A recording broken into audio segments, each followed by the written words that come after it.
ಸ್ನೇಹಿತರೆ ನಮಸ್ಕಾರ. ನಿಮಗೆಲ್ಲ ಗೊತ್ತಿರೋ ಹಾಗೆ ಕರ್ನಾಟಕದಲ್ಲಿ ಇವತ್ತಿನಿಂದ ಅಂದರೆ ಜೂನ್ 30ನೇ ತಾರೀಕಿಂದ SIR ಪ್ರೋಸೆಸ್ ಶುರುವಾಗ್ತಾ ಇದೆ. SIRನ ಎಲೆಕ್ಷನ್ ಕಮಿಷನ್ ಯಾವ ರೀತಿ ಡಿಸೈನ್ ಮಾಡಿದೆ ಅಂತಂದರೆ, ವೋಟರ್ಸು ತಾವು ಭಾರತದ ಅರ್ಹ ಮತದಾರರು ಅಂತ ಪ್ರೂವ್ ಮಾಡ್ಕೊಳ್ಳೋಕ್ಕೆ ಭಾಳ ಕಷ್ಟ ಆಗಬೇಕು, ಆ ರೀತಿ ಡಿಸೈನ್ ಮಾಡಿದೆ. ಅಂದರೆ ಪ್ರತಿಯೊಬ್ಬ ಅರ್ಹ ಮತದಾರನ್ನು ವೋಟರ್ ಲಿಸ್ಟಲ್ಲಿ ಸೇರಿಸಬೇಕಾಗಿರೋದು ಎಲೆಕ್ಷನ್ ಕಮಿಷನ್ ಕರ್ತವ್ಯ. ಆದರೆ ಸೇರಿಸೋಕ್ಕಿಂತ ಹೆಚ್ಚಾಗಿ ಡಿಲೀಟ್ ಆಗೋದೇ ಈಸಿ ಆಗೋ ಥರ SIRನ ಈ ಎಲೆಕ್ಷನ್ ಕಮಿಷನ್ನು ಡಿಸೈನ್ ಮಾಡಿದೆ.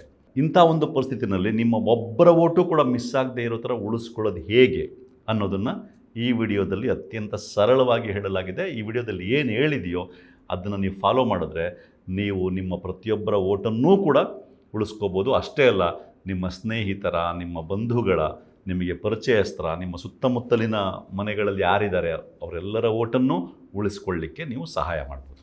ಈಗ ಜೂನ್ 30ನೇ ತಾರೀಕು ಇವತ್ತಿಂದ ಮನೆ ಮನೆಗೆ BLOಗಳು ಭೇಟಿ ನೀಡಿ ಏನು ಮಾಡ್ತಾರೆ, ಎನ್ಯುಮರೇಷನ್ ಫಾರ್ಮ್ ಕೊಡ್ತಾರೆ. ಎನ್ಯುಮರೇಷನ್ ಫಾರ್ಮು ಒಬ್ಬ ವೋಟರ್ಗೆ 2 ಎನ್ಯುಮರೇಷನ್ ಫಾರ್ಮ್ ಕೊಡ್ತಾರೆ. ಅದನ್ನು ಎನ್ಯುಮರೇಷನ್ ಫಾರ್ಮ್ ಅಂತ ಕರೀತಾರೆ ಅಥವಾ ಗಣತಿ ನಮೂನೆ ಅಂತ ಕರೀತಾರೆ.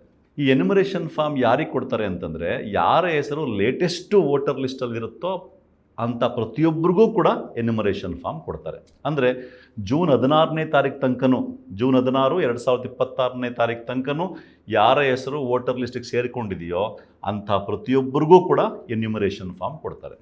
ಒಬ್ಬ ವೋಟರ್ಗೆ 2 ಎನ್ಯುಮರೇಷನ್ ಫಾರ್ಮ್ನ BLOಗಳು ಮನೆ ಮನೆಗೆ ಬಂದು ಕೊಡ್ತಾರೆ.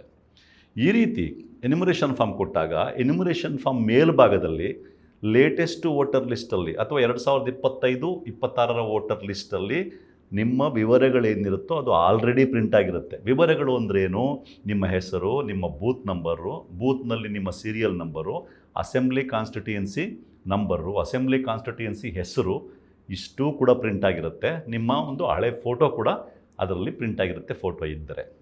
ಸೊ ನೀವೇನು ಮಾಡಬೇಕು, ಆ ಎನ್ಯುಮರೇಷನ್ ಫಾರ್ಮ್ನ BLOಗಳು ಕೊಟ್ಟಾಗ ಆ ಎನ್ಯುಮರೇಷನ್ ಫಾರ್ಮ್ನಲ್ಲಿ ನೀವು ಫಿಲ್ ಮಾಡಬೇಕಾಗಿರೋದಿಷ್ಟೇ, 2002ರ ವೋಟರ್ ಲಿಸ್ಟಲ್ಲಿ ನಿಮ್ಮ ಹೆಸರಿದ್ದರೆ ಅದರ ವಿವರಗಳನ್ನ ಫಿಲ್ ಮಾಡಬೇಕು. ಅಕಸ್ಮಾತ್ 2002ರ ವೋಟರ್ ಲಿಸ್ಟಲ್ಲಿ ನಿಮ್ಮ ಹೆಸರಿಲ್ಲ ಅಂತ ಅಂದ್ಕೊಳ್ಳಿ.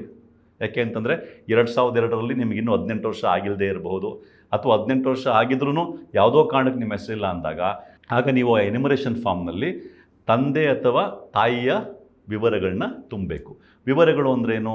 ವೋಟರ್ ಹೆಸರು ಮತ್ತು booth number, serial number, assembly constituency number, assembly constituency ಹೆಸರು, ಇಷ್ಟನ್ನು ನೀವು ತುಂಬಬೇಕು. ಅಷ್ಟನ್ನು ತುಂಬಿ ಎನ್ಯುಮರೇಷನ್ ಫಾರ್ಮ್ನ ಕೆಳಭಾಗದಲ್ಲಿ ನಿಮ್ಮ ಸ್ವಂತ ವಿವರಗಳು like Aadhaar number, date of birth, ನಿಮ್ಮ ತಂದೆ ಹೆಸರು, ತಾಯಿ ಹೆಸರು ಮತ್ತು ನಿಮ್ಮ ಸಂಗಾತಿಯ ಹೆಸರು, ಗಂಡ ಅಥವಾ ಹೆಂಡತಿಯ ಹೆಸರು ಮದುವೆ ಆಗಿದ್ರೆ ಇಷ್ಟನ್ನು ತುಂಬಿ ನೀವು ಸಿಗ್ನೇಚರ್ ಹಾಕಿ ಒಂದು ಕಲರ್ ಫೋಟೋನ ಮೇಲ್ಭಾಗದಲ್ಲಿ ಅಂಟಿಸಿ BLOಗೆ ವಾಪಸ್ ಕೊಟ್ಟರೆ ಅದನ್ನು BLOಗಳು ಅದನ್ನ ಚೆಕ್ ಮಾಡಿ BLO ಪೋರ್ಟಲ್ಗೆ ಅಪ್ಲೋಡ್ ಮಾಡಿದಾಗ ನಿಮ್ಮ ಹೆಸರು 2002ರ ವೋಟರ್ ಲಿಸ್ಟು ಮತ್ತು 2025ರ ವೋಟರ್ ಲಿಸ್ಟ್ ಮಧ್ಯೆ ಮ್ಯಾಪಿಂಗ್ ಆಗುತ್ತೆ.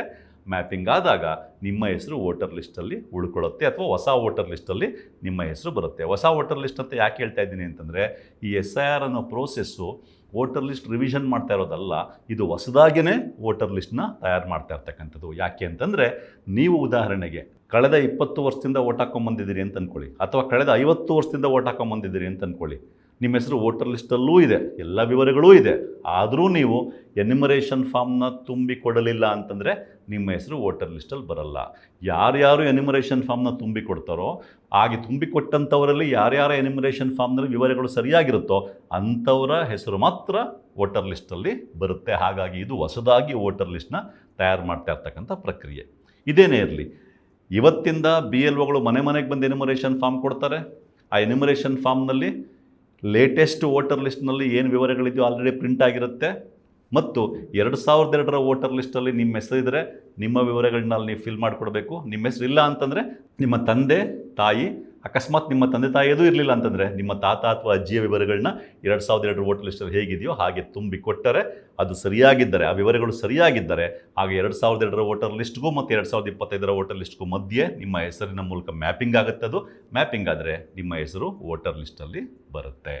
ಸೊ ಇದು ನಡೀತಕ್ಕಂಥ ಪ್ರಕ್ರಿಯೆ. ಈ ಒಂದು ಪ್ರಕ್ರಿಯೆಯಲ್ಲಿ ನಿಮ್ಮ ಹೆಸರು ವೋಟರ್ ಲಿಸ್ಟಲ್ಲಿ ಬರಬೇಕು ಅಂದರೆ ಏನಾಗಬೇಕು? ನಾನು ಆಗಲೇ ಹೇಳ್ದಂಗೆ 2025ರ ವೋಟರ್ ಲಿಸ್ಟ್ಗೂ ಮತ್ತು 2002ರ ವೋಟರ್ ಲಿಸ್ಟ್ಗೂ ಮಧ್ಯೆ ಮ್ಯಾಪಿಂಗ್ ಆಗಬೇಕು. ಅಂದರೆ 2025ರ ವೋಟರ್ ಲಿಸ್ಟಲ್ಲಿ ಏನೇನು ನಿಮ್ಮ ವಿವರಗಳಿದೆ ಅನ್ನೋದು ನಿಮಗೆ ಗೊತ್ತಿರಬೇಕು. ನಿಮ್ಮ ಇನಿಷಿಯಲ್ ಸಮೇತ ನಿಮ್ಮ ಹೆಸರು ಹೇಗಿದೆ ಮತ್ತು ನಿಮ್ಮ booth number, serial number, assembly constituency number ಎಲ್ಲ ಸರಿಯಾಗಿ ಪ್ರಿಂಟಾಗಿ ಬಂದಿರುತ್ತೆ. ಅದು ಸರಿಯಾಗಿದೆಯಾ ಅನ್ನೋ ವಿವರಗಳು ನಿಮಗೆ ಗೊತ್ತಿರಬೇಕು. ಅದಲ್ಲದೆ ಅತಿ ಮುಖ್ಯವಾಗಿ 2002ರ ವೋಟರ್ ಲಿಸ್ಟಲ್ಲಿ ನಿಮ್ಮ ಹೆಸರು, ನಿಮ್ಮ ಬೂತ್ ನಂಬರು, ನಿಮ್ಮ serial number, assembly constituency number ನಿಮಗೆ ಗೊತ್ತಿರಬೇಕು. ಅಂದರೆ 24 ವರ್ಷಗಳಿಂದ ನೀವು ಎಲ್ಲಿ ವೋಟ್ ಹಾಕಿದ್ರಿ, ನಿಮ್ಮ ಹೆಸರು ಯಾವ ಬೂತಲ್ಲಿತ್ತು, ಯಾವ ಕಾನ್ಸ್ಟಿಟ್ಯೂನ್ಸಿಲಿತ್ತು ಅನ್ನೋದು ನಿಮಗೆ ಗೊತ್ತಿರಬೇಕು. ಅದೇ ರೀತಿ ಅಕಸ್ಮಾತ್ ನಿಮ್ಮ ಹೆಸರು 2002ರ ವೋಟರ್ ಲಿಸ್ಟಲ್ಲಿ ಇಲ್ಲ ಅಂತಂದರೆ ಆಗ ನಿಮ್ಮ ತಂದೆ ಅಥವಾ ತಾಯಿಯ ವಿವರಗಳು 2002ರ ವೋಟರ್ ಲಿಸ್ಟಲ್ಲಿ ಹೇಗಿತ್ತು ಅನ್ನೋದು ನಿಮಗೆ ಗೊತ್ತಿರಬೇಕು. ಆ ವಿವರಗಳು ಸರಿಯಾಗಿ ಗೊತ್ತಿದ್ದು ಅದನ್ನ ಸರಿಯಾಗಿ ಫಿಲ್ ಮಾಡಿದರೆ ಮಾತ್ರ ಮ್ಯಾಪಿಂಗ್ ಆಗುತ್ತೆ, ನಿಮ್ಮ ಹೆಸರು ವೋಟರ್ ಲಿಸ್ಟಲ್ಲಿ ಬರುತ್ತೆ.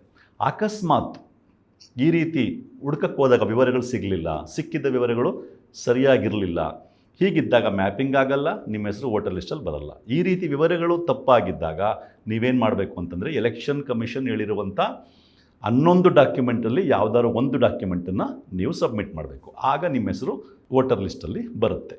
ಸೊ ಉದಾಹರಣೆಗೆ ನೀವು 1987ಕ್ಕಿಂತ ಮೊದಲೇ ಹುಟ್ಟಿದರೆ ಆಗ ನೀವು ನಿಮಗೆ ಸಂಬಂಧಿಸಿದ ಒಂದು ದಾಖಲೆಯನ್ನು ಕೊಡಬೇಕಾಗ್ತದೆ. ಅಂದರೆ ವಿವರಗಳು ಸರಿಯಾಗಿಲ್ಲ, ಎನ್ಯುಮರೇಷನ್ ಫಾರ್ಮಲ್ಲಿ ನೀವು ತುಂಬಿದ್ದು, ಅದರಿಂದ ಮ್ಯಾಪಿಂಗ್ ಆಗಲಿಲ್ಲ, ನಿಮ್ಮ ಹೆಸರು ವೋಟರ್ ಲಿಸ್ಟಲ್ಲಿ ಬರಲ್ಲ ಅಂದಾಗ ನೀವು 1987ಕ್ಕಿಂತ ಮೊದಲು ಹುಟ್ಟಿದ್ದರೆ ನಿಮಗೆ ಸಂಬಂಧಿಸಿದ ಒಂದು ದಾಖಲೆಯನ್ನು ಕೊಡಬೇಕಾಗ್ತದೆ.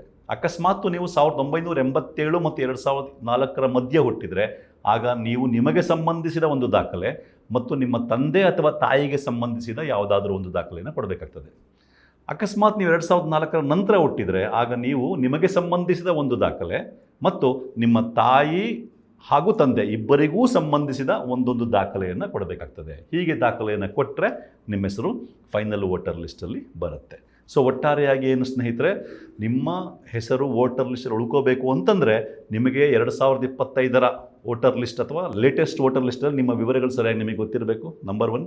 ನಂಬರ್ 2, 2002ರ ವೋಟರ್ ಲಿಸ್ಟಲ್ಲಿ ನಿಮ್ಮ ಹೆಸರಿದ್ದರೆ ಅದರ ವಿವರಗಳು ನಿಮಗೆ ಗೊತ್ತಾಗಬೇಕು, ಬೂತ್ ನಂಬರ್ ಏನು, ಸೀರಿಯಲ್ ನಂಬರ್ ಏನು ಇತ್ಯಾದಿ.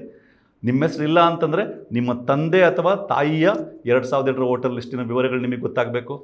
ನಂಬರ್ 3, ಅಕಸ್ಮಾತ್ ವಿವರಗಳು ಸಿಕ್ಕಿದ್ರೂ ಕೂಡ ಸರಿಯಾಗಿರಲಿಲ್ಲ ಅಥವಾ ವಿವರಗಳು ಸಿಗಲೇ ಇಲ್ಲ ಅಂಥ ಸಮಯದಲ್ಲಿ ನೀವು ನಿಮಗೆ ಸಂಬಂಧಿಸಿದ ಅಥವಾ ನಿಮ್ಮ ತಂದೆ ತಾಯಿಗೆ ಸಂಬಂಧಿಸಿದ ಯಾವುದಾದ್ರೂ ಒಂದು ದಾಖಲೆಯನ್ನು, ಎಲೆಕ್ಷನ್ ಕಮಿಷನ್ ಹೇಳುವ 11 ದಾಖಲೆಗಳಲ್ಲಿ ಯಾವುದಾದ್ರೂ ಒಂದು ದಾಖಲೆಯನ್ನು ನೀವು ಕೊಡಬೇಕು.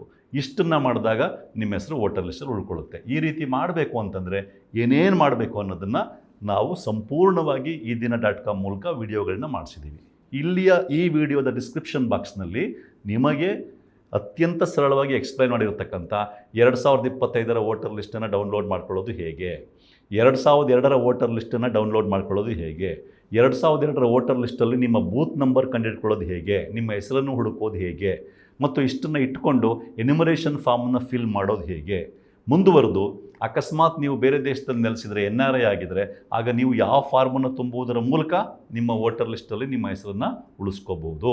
ಮತ್ತು ಇಷ್ಟೆಲ್ಲ ಅದರ ಹೊರತಾಗಿಯೂ ಅಕಸ್ಮಾತ್ ಮ್ಯಾಪಿಂಗ್ ಆಗದೆ ವೋಟರ್ ಲಿಸ್ಟಲ್ಲಿ ಹೆಸರು ಬರಲಿಲ್ಲ ಅಂದಾಗ ನೀವು ಕೊಡಬೇಕಾಗಿರೋ ಆ 11 ದಾಖಲೆಗಳಲ್ಲಿ ಯಾವುದಾದ್ರು ಒಂದು ದಾಖಲೆ ಕೊಡಬೇಕಲ್ವಾ. ಎಲೆಕ್ಷನ್ ಕಮಿಷನ್ ಕೇಳಿರ್ತಕ್ಕಂಥ ಆ 11 ದಾಖಲೆಗಳು ಯಾವುದು ಮತ್ತು ಇತ್ತೀಚೆಗೆ ರಾಜ್ಯ ಸರ್ಕಾರ ಪರ್ಮನೆಂಟ್ ರೆಸಿಡೆನ್ಸ್ ಸರ್ಟಿಫಿಕೇಟ್ನ ಕೊಡಬೇಕು ಅಂತ ಒಂದು ಆರ್ಡರ್ ಹಾಕಿದೆ. ಆ ಪರ್ಮನೆಂಟ್ ರೆಸಿಡೆನ್ಸ್ ಸರ್ಟಿಫಿಕೇಟ್ಗೆ ಅಪ್ಲೈ ಮಾಡೋದು ಹೇಗೆ ಮತ್ತು ಈ ನಿಮ್ಮ ಪ್ರತಿ ಬೂತಲ್ಲೂ ಒಬ್ಬ BLO ಇರ್ತಾರೆ. ಆ BLO ಯಾರು ಮತ್ತು ಅವ್ರ ಫೋನ್ ನಂಬರ್ ಏನು, ಇದನ್ನು ಹುಡುಕೊಳ್ಳೋದು ಹೇಗೆ ಮತ್ತು ಅದರ ಮೂಲಕ ಅವ್ರನ್ನ ಕಾಂಟ್ಯಾಕ್ಟ್ ಮಾಡೋದು ಹೇಗೆ. ಅದೇ ರೀತಿ ಎಲೆಕ್ಷನ್ ಕಮಿಷನ್ನು ಈ ಪ್ರೋಸೆಸ್ನಲ್ಲಿ ಒಂದು ಹೆಲ್ಪ್ಲೈನನ್ನು ಓಪನ್ ಮಾಡಿದೆ. ಆ ಹೆಲ್ಪ್ಲೈನನ್ನು ಬಳಸ್ಕೊಂಡು ನಿಮಗೆ ಯಾವುದೇ ತೊಂದರೆ ಬಂದರೆ ಅಥವಾ ತಕರಾರುಗಳು, ಪ್ರಶ್ನೆಗಳು, ಸಂದೇಹಗಳು ಬಂದರೆ ಅದನ್ನ ಪರಿಹಾರ ಮಾಡಿಕೊಳ್ಳೋದು ಹೇಗೆ. ಈ ರೀತಿ ಪ್ರತಿಯೊಂದು ವಿಷಯಕ್ಕೂ ಅಂದರೆ ನೀವು ನಿಮ್ಮ ವೋಟನ್ನು ಮಿಸ್ ಆಗ್ದಂಗೆ ಉಳಿಸ್ಕೋಬೇಕಾದ್ರೆ ಏನೇನು ಮಾಡಬೇಕಾಗಿದೆಯೋ ಆ ಪ್ರತಿಯೊಂದು ವಿಷಯಕ್ಕೂ 4 ರಿಂದ 5 ನಿಮಿಷದ ಶಾರ್ಟ್ ವಿಡಿಯೋಗಳನ್ನ ಈ ದಿನ.comಲ್ಲಿ ನಾವು ಮಾಡಿದ್ದೀವಿ. ಮುಖ್ಯವಾಗಿ ನಮ್ಮ ಜಾಗೃತ ಕರ್ನಾಟಕದ ಮುತ್ತುರಾಜ್ ಅವರು ಈ ಪ್ರತಿಯೊಂದು ಇನ್ಫಾರ್ಮೇಟಿವ್ ವಿಡಿಯೋಗಳನ್ನ ಮಾಡಿದ್ದಾರೆ. ಅಷ್ಟೂ ವಿಡಿಯೋಗಳ ಲಿಂಕು ಡಿಸ್ಕ್ರಿಪ್ಷನ್ನಲ್ಲಿದೆ. ಅದನ್ನು ನೀವು ನೋಡಿ ಗಮನಿಸಿ, ಸರಳವಾಗಿ ಅರ್ಥ ಆಗುತ್ತೆ. ಇಷ್ಟನ್ನು ಅರ್ಥ ಮಾಡಿಕೊಂಡು ಇದನ್ನು ಫಾಲೋ ಮಾಡಿದ್ರೆ ನೀವು ಖಂಡಿತ ನಿಮ್ಮ ಹೆಸರು, ನಿಮ್ಮ ನೆಂಟರ, ನಿಮ್ಮ ಸ್ನೇಹಿತರ, ನಿಮ್ಮ ಬಂಧು ಬಳಗದವರ ಹೆಸರು ವೋಟರ್ ಲಿಸ್ಟಿಂದ ಮಿಸ್ ಆಗದಂಗೆ ನೋಡ್ಕೋಬೋದು. ಅದರ ಮೂಲಕ ನೀವು ಒಬ್ಬ ಜವಾಬ್ದಾರಿಯುತ ಭಾರತದ ನಾಗರಿಕನಾಗಿ ಮತ್ತು ನಿಮ್ಮ ಹಕ್ಕುಗಳನ್ನು ಕೂಡ ಉಳಿಸ್ಕೋಬೋದು. ಇಷ್ಟಲ್ಲದೆ ಅಕಸ್ಮಾತ್ ಯಾರಿಗೋ ಇತ್ತೀಚೆಗೆ 18 ವರ್ಷ ತುಂಬಿದೆ, ಅಂಥವ್ರ ಹೆಸರು ವೋಟರ್ ಲಿಸ್ಟಲ್ಲಿ ಇರಲ್ಲ. ಅಂಥವ್ರಿಗೂ ಕೂಡ BLOಗಳು ಮನೆಗೆ ಬಂದಾಗ ಫಾರ್ಮ್ 6 ಅಂತ ಕೊಡ್ತಾರೆ. ಆ ಫಾರ್ಮ್ 6ನ್ನು ತೊಗೊಂಡು ಫಾರ್ಮ್ 6ನ ಫಿಲ್ ಮಾಡಿ ಅದ್ರ ಜೊತೆಗೆ ಒಂದು ಡೆಕ್ಲರೇಷನ್ ಫಾರ್ಮ್ ಕೊಡ್ತಾರೆ. ಅದನ್ನು ಫಿಲ್ ಮಾಡಿ ಅವರು ಕೇಳುವಂಥ 11 ದಾಖಲೆಗಳಲ್ಲಿ ಒಂದು ದಾಖಲೆಯನ್ನು ನಿಮ್ಮದು ಮತ್ತು ತಂದೆ ತಾಯಿಯರ ದಾಖಲೆಗಳನ್ನ ಕೊಟ್ಟರೆ ಹೊಸದಾಗಿ ಕೂಡ ವೋಟರ್ ಲಿಸ್ಟ್ಗೆ ಸೇರ್ಕೋಬೋದು. ಯಾರಿಗೆ 18 ವರ್ಷ ತುಂಬಿದೆಯೋ ಅವರಿಗೆ. ನಂಬರ್ 2, ಉದಾಹರಣೆಗೆ ಯಾರಿಗೂ 50 ವರ್ಷ ಆಗಿದೆ, 40 ವರ್ಷ ಆಗಿದೆ ಅಥವಾ 60 ವರ್ಷ ಆಗಿದೆ, ಯಾವುದೋ ಕಾರಣಕ್ಕೆ ಅವ್ರದ್ದು ಹೆಸರು ವೋಟರ್ ಲಿಸ್ಟಲ್ಲಿ ಇಲ್ಲ, ಇತ್ತೀಚಿನ ವೋಟರ್ ಲಿಸ್ಟಲ್ಲಿ ಇಲ್ಲ. ಅವ್ರ ಹೆಸರು ವೋಟರ್ ಲಿಸ್ಟಲ್ಲಿ ಇಲ್ಲ ಅಂದಾಗ ಅವ್ರ ಹೆಸರು ಎನ್ಯುಮರೇಷನ್ ಫಾರ್ಮ್ ಪ್ರಿಂಟೇ ಆಗಿರಲ್ಲ, ಅವ್ರಿಗೆ ಎನ್ಯುಮರೇಷನ್ ಫಾರ್ಮ್ ಕೊಡಲ್ಲ. ಆಗ ಅವ್ರ ಹೆಸರು ಫೈನಲ್ ವೋಟರ್ ಲಿಸ್ಟಲ್ಲೂ ಬರಲ್ಲ. ಅಂಥವರು ಕೂಡ ಫಾರ್ಮ್ 6 ಜೊತೆಗೆ ಡೆಕ್ಲರೇಷನ್ ಫಾರ್ಮನ್ನು ಫಿಲ್ ಮಾಡಿ ಕೊಟ್ಟರೆ ಅವ್ರ ಹೆಸರು ಕೂಡ ವೋಟರ್ ಲಿಸ್ಟಲ್ಲಿ ಬರುತ್ತೆ. ಅಂಥವರು ಕೂಡ BLOಗಳು ಮನೆಗೆ ಬಂದಾಗ ತಮ್ಮ ಹೆಸರು ಈ ರೀತಿ ವೋಟರ್ ಲಿಸ್ಟಲ್ಲಿಲ್ಲ, ಹಾಗಾಗಿ ನಮಗೆ ಎನ್ಯುಮರೇಷನ್ ಫಾರ್ಮ್ ಸಿಕ್ಕಿಲ್ಲ, ಹಾಗಾಗಿ ನಮಗೆ ಫಾರ್ಮ್ 6 ಕೊಡಿ ಅಂತ ತಗೊಂಡು ಅದನ್ನು ಫಿಲ್ ಮಾಡಿ ಅದ್ರ ಮೂಲಕ ವೋಟರ್ ಲಿಸ್ಟಲ್ಲಿ ಉಳ್ಕೋಬೋದು. ಮತ್ತು ಈ ಎನ್ಯುಮರೇಷನ್ ಫಾರ್ಮ್ನ BLOಗಳು ಮನೆ ಬಂದು ಕೊಡ್ತಾರೆ ಅಂತ ಹೇಳಿದೆ ಅಲ್ವಾ. ಅಕಸ್ಮಾತು ನೀವು ಹೊರಗಡೆ ಎಲ್ಲೋ ಇದ್ದೀರಾ, ನೀವು ಮನೇಲಿ ನೀವಿಲ್ಲ ಅಂತಂಥ ಸಂದರ್ಭದಲ್ಲಿ ಆ BLOನ ಕಾಂಟ್ಯಾಕ್ಟ್ ಮಾಡಿ, ನಾವು ಇಲ್ಲ ಮನೆಯಲ್ಲಿ, ಹಾಗಾಗಿ ಮನೇಲಿ ಯಾರೂ ಇಲ್ಲದೆ ಇರೋದ್ರಿಂದ ಅದನ್ನ ಆಬ್ಸೆಂಟನ್ನು ತೋರ್ಸಕ್ಕೆ ಹೋಗಬೇಡಿ ಅಂತ ಹೇಳಿ ನೀವು ಎನ್ಯುಮರೇಷನ್ ಫಾರ್ಮ್ನ ಆನ್ಲೈನಲ್ಲಿ ಕೂಡ ಫಿಲ್ ಮಾಡ್ಬೋದು. ಅದು ಕೂಡ ಹೇಗೆ ಫಿಲ್ ಮಾಡೋದು ಅನ್ನೋ ವಿಡಿಯೋ ಕೂಡ ಈ ಡಿಸ್ಕ್ರಿಪ್ಷನ್ ಲಿಂಕಲ್ಲಿದೆ. ಈ ರೀತಿ ಒಟ್ಟಾರೆಯಾಗಿ ನಿಮ್ಮ ಹೆಸರು ವೋಟರ್ ಲಿಸ್ಟಿಂದ ಯಾವ ಕಾರಣಕ್ಕೂ ಮಿಸ್ ಆಗಬಾರ್ದು, ಅದಕ್ಕೆ ಏನೇನು ಮಾಡಬೇಕು ಅನ್ನುವ ಅಷ್ಟೂ ವಿವರಗಳಿರ್ತಕ್ಕಂಥ ಶಾರ್ಟ್ ವಿಡಿಯೋಸು ಡಿಸ್ಕ್ರಿಪ್ಷನ್ ಬಾಕ್ಸಲ್ಲಿದೆ. ಇದನ್ನು ಗಮನಿಸಿ, ಅದನ್ನೆಲ್ಲ ನೋಡಿ ಕರೆಕ್ಟಾಗಿ ಪ್ರೋಸೆಸ್ ತಿಳ್ಕೊಂಡು ನೀವು ಪ್ರತಿಯೊಬ್ಬರು ಕೂಡ ನಿಮ್ಮ ಹೆಸರನ್ನು ವೋಟರ್ ಲಿಸ್ಟಲ್ಲಿ ಉಳ್ಕೊಳ್ಳೋ ಥರ ನೋಡ್ಕೊಳ್ಳಿ. ಇದಕ್ಕೆ ಸಂಬಂಧಪಟ್ಟಂತೆ ಇನ್ನೂ ಅನೇಕ ಇನ್ಫಾರ್ಮೇಟಿವ್ ವಿಡಿಯೋಗಳನ್ನ eDina.com ಮಾಡ್ತಾ ಹೋಗುತ್ತೆ. eDina.com ವಿಡಿಯೋಗಳನ್ನ ನೋಡಿ eDina.com ಯೂಟ್ಯೂಬ್ ಚಾನಲ್ಗೆ ಸಬ್ಸ್ಕ್ರೈಬ್ ಆಗಿ ಮತ್ತು ಬೆಂಬಲಿಸಿ. ನಮಸ್ಕಾರ. ಮತ್ತಷ್ಟು ವಿಶೇಷ ವಿಡಿಯೋಗಳನ್ನು ನೋಡಲು ಮತ್ತು ಹೊಸ ವಿಡಿಯೋಗಳ ಬಗ್ಗೆ ತಿಳಿಯಲು eDina.com ಯೂಟ್ಯೂಬ್ ಚಾನೆಲ್ ಸಬ್ಸ್ಕ್ರೈಬ್ ಮಾಡಿ ಮತ್ತು ಬೆಲ್ ಐಕಾನ್ ಕ್ಲಿಕ್ ಮಾಡಿ.